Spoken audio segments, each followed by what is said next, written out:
Welcome back to my channel guys. बहुत दिनों बाद एक वीडियो बना रहा हूँ, तो वीडियो को एंड तक देखना। बहुत इंटरेस्टिंग टॉपिक है, टाइटल से आपको पता चल गया होगा। तो आज हम बात करने वाले हैं अरब फुटबॉल एसोसिएशन की पकड़, जो कि फीफा और एएफसी पे धीरे धीरे बढ़ती ही जा रही है। तो मैंने हर किसी ने ये सोचा होगा कि भाई एएफसी में 47 लगभग कंट्रीज हैं, बट इसके अंदर जो गल्फ कंट्रीज है इनका ही सबसे ज्यादा दबदबा क्यों बना रहता है? क्यों आखिर फीफा ही इनके पीछे भागती रहती है हमेशा? दूसरे जो भी फेडरेशंस है उनको फीफा उतना घास नहीं डालती। बट आप जहां पे देखोगे, अरब फुटबॉल वर्ल्ड को सारे वर्ल्ड कप्स मिल रहे हैं, सारे एएफसी कॉम्पिटिशन्स मिल रहे हैं। यानी कि सारे जितने भी कॉम्पिटिशन्स फीफा लॉन्च कर रहा है, आगे आने वाले हैं, इन सब में अरब फुटबॉल कंट्रीज का सबसे पहले नाम आता है। तो वीडियो को एंड तक देखना एक बार फिर से। एक बात तो पक्की है कि फुटबॉल एक ऐसा गेम है जिसमें जिसके पास सबसे ज्यादा पैसा होगा वो ही फीफा की नजरों में सबसे अच्छा होगा।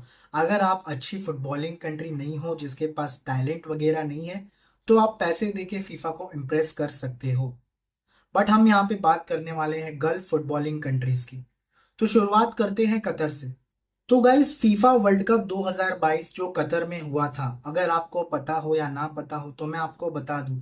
कतर फुटबॉल वर्ल्ड कप की बिडिंग 2010 में ही हो चुकी थी।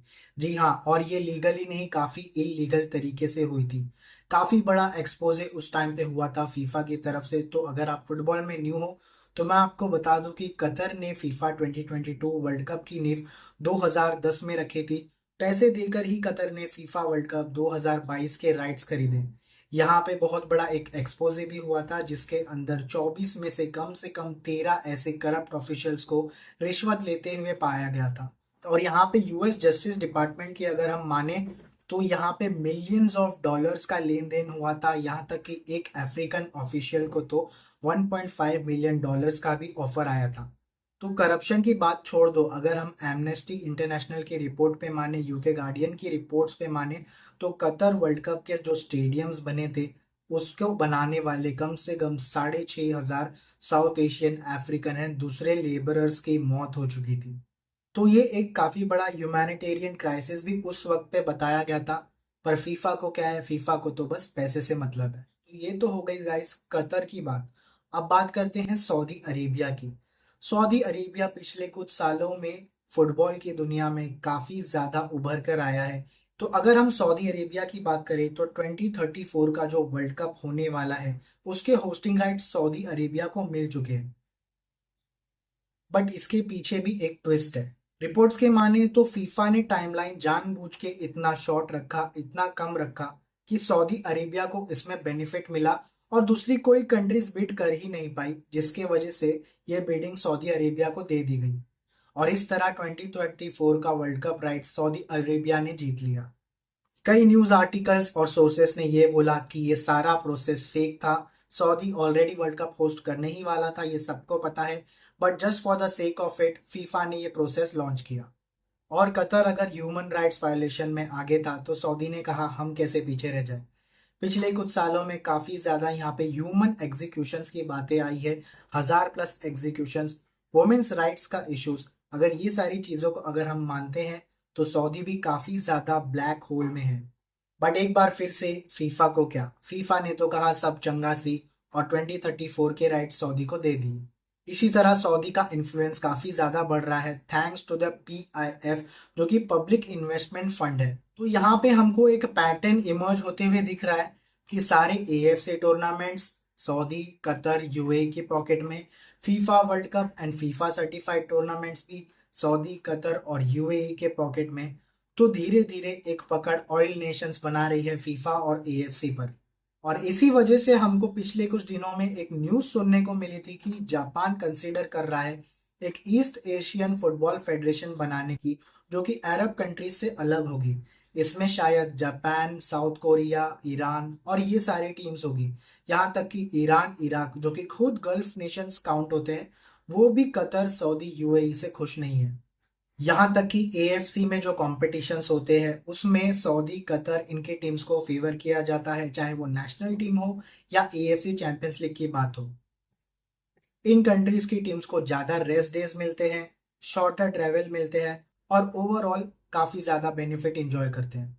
अब बात करते हैं हमारी कंट्री यानी कि इंडिया की। अब देखो भाई, हम सबको पता है कि India is a sleeping giant और काफी साल से हम सो ही रहे हैं।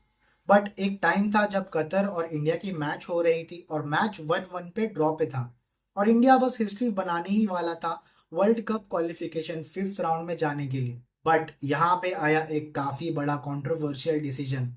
Qatar was on attack and ball clearly line के बाहर जा चुका था, बट कतर के प्लेयर ने बॉल को लाइन के बाहर से अंदर खींचा और कतर ने एक गोल मार दिया और इसी वजह से कतर 2-1 से जीत गई। इसके बाद इंस्टाग्राम ट्विटर पे काफी ज्यादा बवाल भी मचा, यहाँ तक कि इगोर स्टीमैच उस वक्त पर इंडियन टीम के कोच ने भी कहा कि ये काफी अनफेयर डिसीजन है और एआईएफ ने फीफा को लेटर्स भी लिखे। बट फीफा को तो फर्क नहीं पड़ता, जैसे कि मैंने पहले ही बताया, सब चंगा सी। रेफरी किम वू सुंग ने भी वहां पे थोड़ा भी ट्राई नहीं किया चेक करने का लाइंसमैन के साथ कि वो बॉल बाहर था या नहीं था, और वीएआर तो वैसे भी नहीं था।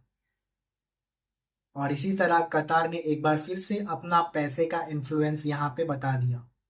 यूएफा जो कि एक काफी बड़ा फेडरेशन है फीफा के अंडर, उसमें भी कई सारी ऐसी टीम्स हैं, इंग्लैंड, स्पेन, पोर्चुगल, इटली, जो कि अपना दबदबा बनाते हैं फीफा के अंदर और उनको भी कई सारे डिसीजंस उनके फेवर में मिलते हैं।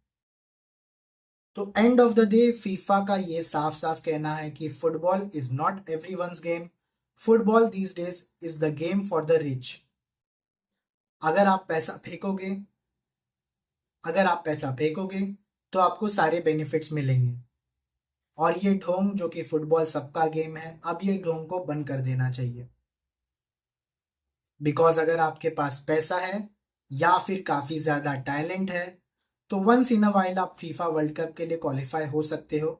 तो आपको क्या लगता है गाइस, अरब फुटबॉल का ये इन्फ्लुएंस कितना बड़ा है? कमेंट में लिख के जरूर बताना। वीडियो अच्छा लगा तो सब्सक्राइब जरूर करना और अब हम मिलेंगे नेक्स्ट वीडियो में।